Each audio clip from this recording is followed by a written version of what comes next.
ಹೇಳಿ ಸರ್, ನಿಮ್ಮ ಹೆಸರೇನು? ನನ್ನ ಹೆಸರು ದೇವರಾಜು.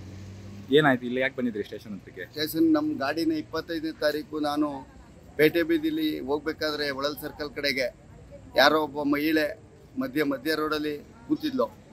ನಾನು ಗಾಡಿ ಏನಾಯಿತು ಅಂತ ಅಂದ್ಬಿಟ್ಟು ಸ್ಲೋ ಮಾಡಿದೆ.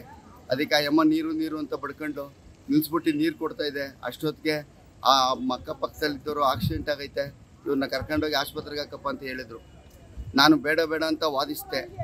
ಇವೆಲ್ಲ ಕಂಪ್ಲೇಂಟ್ ಆಯ್ತವೆ, ಪೊಲೀಸ್ ಐತವೆ ಅಂತ ಅಂದ್ಬಿಟ್ಟು ನಾನು ವಾದಿಸೋದಕ್ಕೆ ಅಕ್ಕಪಕ್ಕದವರೆಲ್ಲ ಏನೂ ಆಗಲ್ಲ ಅಂತ ಹೇಳ್ಬಿಟ್ಟು ನನ್ನ ಗಾಡಿಗೆ ನಾನು ಮತ್ತು ಇನ್ನೊಬ್ಬ ಯಾರೋ ಪಕ್ಕದಲ್ಲಿ ಅಂಗಡಿ ಹುಡುಗ ಬಂದು ಆಟೋಗೆ ಹಾಕಿದ್ಮೇಲೆ ನಾನು ಆಮೇಲೂ ಹೇಳಿದೆ, ಇದು ಪೊಲೀಸ್ ಕೇಸ್ ಆಯ್ತವೆ, ನನ್ನ ಆಟೋದಲ್ಲಿ ಹಾಕೋಕ್ಕಾಗಲ್ಲ ಅಂತ ಹೇಳಿದ್ದಕ್ಕೆ ಅಕ್ಕಪಕ್ಕ ಹಳ್ಳಿ ಜನ ಎಲ್ಲ ಬಂದು ಹಾಕೊಂಡು ಹೋಗಪ್ಪ ಏನೂ ಆಗೋದಿಲ್ಲ ಅಂತ ಅಂದ್ಬಿಟ್ಟು ಹೇಳಿದ್ರು. ನನ್ನ ಮಾನವೀಯತೆಯಿಂದ ತಗೊಂಡೋಗಿ ಆಸ್ಪತ್ರೆಗೆ ಹಾಕ್ಬಿಟ್ಟು ಬಂದು ಆಸ್ಪತ್ರೆಗೆ ಬಿಟ್ಟು ಬಂದೆ.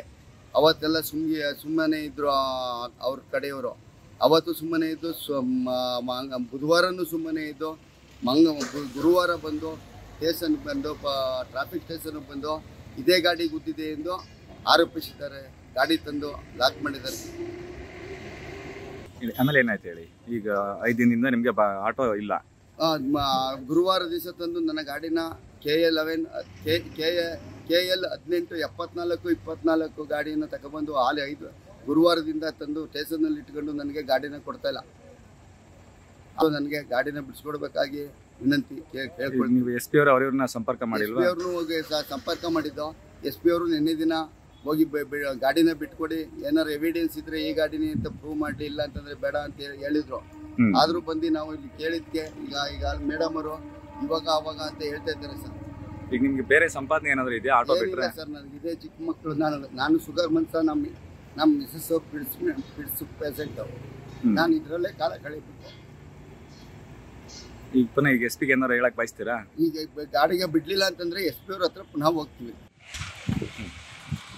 ಬಂಧುಗಳೇ, ಈ ದಿವಸ ತಮ್ಮಲ್ಲಿ ಏನು ಹೇಳೋಕ್ಕೆ ಇಷ್ಟಪಡ್ತೀನಿ ಅಂತಂದರೆ, ನಮ್ಮ ಬೀರ್ಗಡ್ನಳ್ಳಿ ದೇವರಾಜರವರು KL 18 24 29 ಆಟೋದವರು ಪೇಟೆ ಬೀದಿ ಮಾರ್ಗವಾಗಿ ಮೇಲ್ಕೋಟೆ ರಸ್ತೆ ಹೊಳಲು ಸರ್ಕಲ್ ಆಟೋ ನಿಲ್ದಾಣಕ್ಕೆ ಬರುತ್ತಿರುವ ಸಂದರ್ಭದಲ್ಲಿ ಆ ಪೇಟೆ ಬೀದಿನಲ್ಲಿ ಒಬ್ಬ ಮಹಿಳೆ ಪೆಟ್ಟಾಗಿ ಬಿದ್ದಿರ್ತಾಳೆ.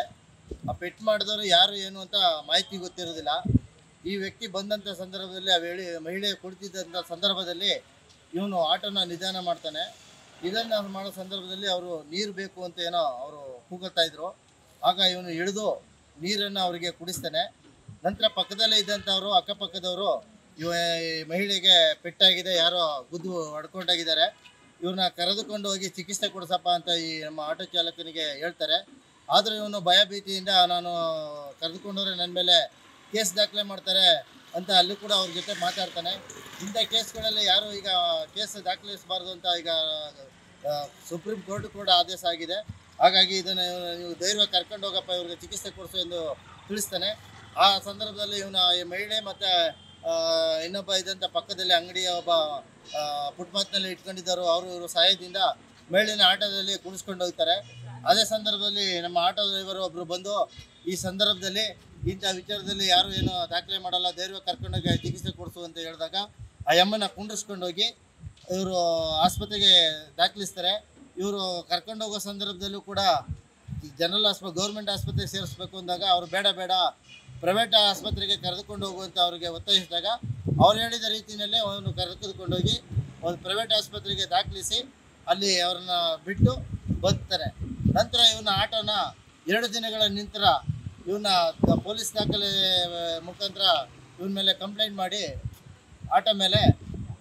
ಆಟೋನ ತೆಗೆದುಕೊಂಡು ಬಂದು ಟ್ರಾಫಿಕ್ ಪೊಲೀಸ್ನಲ್ಲಿ ದಾಖಲಿಸಿ ಅವನನ್ನು ಇದುವರೆಗೂ ಒಂದು 5-6 ದಿನಗಳಾದರೂ ಅವನಿಗೆ ಯಾವುದೇ ರೀತಿಯಲ್ಲಿ ಮಾನವೀಯತೆ ಇಲ್ಲದೇ ಅವನಿಗೆ ಪೊಲೀಸ್ ಕೂಡ ಅದನ್ನು ತನಿಖೆ ಮಾಡಿ FIR ಹಾಕಬೇಕಾಗಿತ್ತು. ಅದನ್ನು ತನಿಖೆ ಮಾಡದೇ ಇವರು FIR ಹಾಕಿದ್ದಾರೆ. ಮತ್ತು ಎವಿಡೆನ್ಸು ಕೂಡ ಅವರ ಮಾಹಿತಿ ಯಾವುದೇ ಇರಲಿಲ್ಲ. ಆದರೆ ಇಲ್ಲಿ ಕರೆದುಕೊಂಡಂಥ ಆಟೋದಲ್ಲಿ ಕುಂಡಿಸ್ಕೊಂಡು ಹೋದಂಥವರು ಇವನ ಪರವಾಗಿ ಎವಿಡೆನ್ಸ್ ಹೇಳ್ತಾ ಇದ್ದಾರೆ ಅಂತ ಇದ್ರೂ ಕೂಡ ಇಲ್ಲಿ ದಾಖಲಿಸಿ FIR ಹಾಕಿದ್ದಾರೆ. ಇದನ್ನು ಮೇಲಧಿಕಾರಿಗಳು SP ಅವರ ಜಿಲ್ಲಾ ಪೊಲೀಸ್ ವರಿಷ್ಠಾಧಿಕಾರಿಗೆ ನಾವು ಆಟೋ ಚಾಲಕ ಸಂಘಟನೆಯಿಂದ ಅವ್ರಿಗೆ ಹೋಗಿ ಈ ಮಾಹಿತಿ ತಿಳಿಸಿದಾಗ ಅವರು ಇವ್ರ ಆಟೋನ ಬಿಡಿ ಅವರ ಮಾಹಿತಿ ತಿಳ್ಕೊಂಡು ಹಾಜರು ಮಾಡಿ ನಂತರ ಅವ್ರಿಗೆ ಕೇಸ್ ದಾಖಲೆ ಮಾಡಿ ಅಲ್ಲಿ ಗಂಟ ಯಾವುದೇ ಎವಿಡೆನ್ಸ್ ಇದೆ ದಾಖಲಿಸಬೇಡಿ ಅಂತ ಹೇಳಿದ್ದಾರೆ. ಹಾಗಾಗಿ ನಾವು ಇವತ್ತು ಕೂಡ ಅವರು ಪೊಲೀಸ್ ಠಾಣೆಗೆ ಬಂದು ಆಟೋ ಬಿಡುಗಡೆ ಮಾಡಿ ಅಂತ ಕೇಳಿದಾಗ ಮತ್ತೆ ಇವನಿಂದ ಸಾಕ್ಷಿ ಎಲ್ಲನೂ ಎವಿಡೆನ್ಸ್ ಆಗಿ ಏನೇ ಇದ್ದರೆ ನಾವು ನಿಮ್ಮ ಮೇಲೆ ಕ್ರಮ ತೆಗೆದುಕೊಳ್ಬೇಕಾಗ್ತದೆ ಅಂತ ಒಂದು ಅವರಿಗೆ ಎಚ್ಚರಿಕೆ ಕೊಟ್ಟಿರ್ತಾರೆ. ಹಾಗಾಗಿ ಪ್ರಾಮಾಣಿಕವಾಗಿ ಇವತ್ತು ಅವನು ಚಿಕಿತ್ಸೆಗೆ ಮಹಿಳೆಯನ್ನ ಕರ್ಕೊಂಡೋಗಿ ಚಿಕಿತ್ಸೆ ಕೊಡಿಸಿದ್ದಾನೆ. ಇವನು ತಪ್ಪು ಮಾಡಿಲ್ಲ ಅನ್ನೋದನ್ನ ಅವರು ಮಾಹಿತಿ ಹೇಳ್ತಾ ಇದ್ದಾರೆ.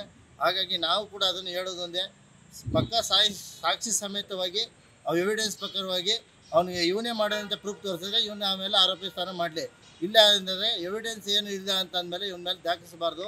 ಇದನ್ನು ನಾವು ಇದ್ರ ಬಗ್ಗೆ ನಾವು ಸಂಘಟನೆಯಿಂದ ಅವ್ರಿಗೆ ಆ ಹುಡುಗನ ನಮ್ಮ ಚಾಲಕನ ಪರವಾಗಿ ನಾವು ಹೋರಾಟ ಮಾಡ್ತೀನಿ ಅನ್ನೋದನ್ನ ನಾವು ತಮ್ಮ ಮೂಲಕ ನಾವು ಹೇಳ್ತೀವಿ. ನಮ್ಮ ಹೆಸರು ಕೃಷ್ಣ ಅಂತ, ಆಟೋ ಚಾಲಕರ ಸಂಘದ ಅಧ್ಯಕ್ಷರು.